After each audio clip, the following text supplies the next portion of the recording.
I went to penitentiary when I was a teenager. So when I came home in 1973, I was a man in pain. I came home May 2nd, I was at Fortune May 3rd.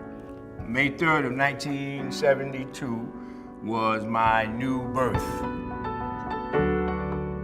I grew up in prison, and so going outside, it was kind of like going to the moon. My mother passed away. My father wasn't doing too well. So as a result of that, I actually started thinking about coming to Fortune. I knew about the castle. I knew that it was a safe place. When I first left prison, I heavily felt the stigma of having been incarcerated. Even things like thinking about a job and a 3-year gap on your resume and saying, like, how do I explain this 3-year gap? I applied to the teacher position at Fortune, and so I came back to Fortune as a teacher. So the radius, therefore... They have a lot of formerly incarcerated individuals that understand the needs of individuals coming home from out of prison, showing up to let people know that we did it, but if we can do it, you can do it as well.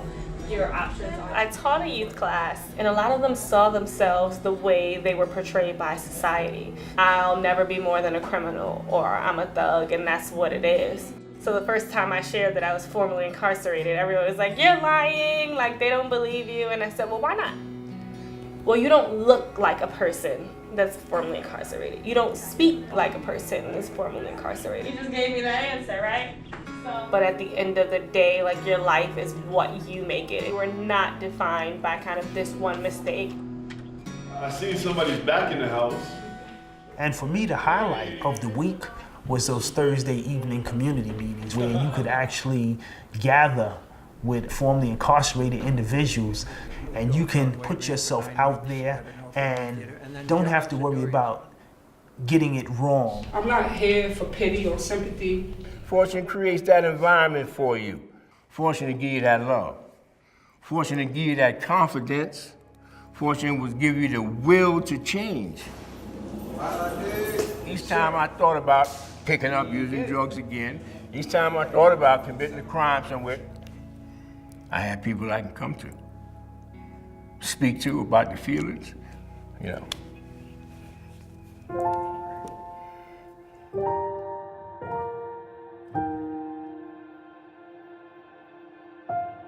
Whatever it was that gave Dave Rothenberg the idea, oh, this can work, that was the angels talking.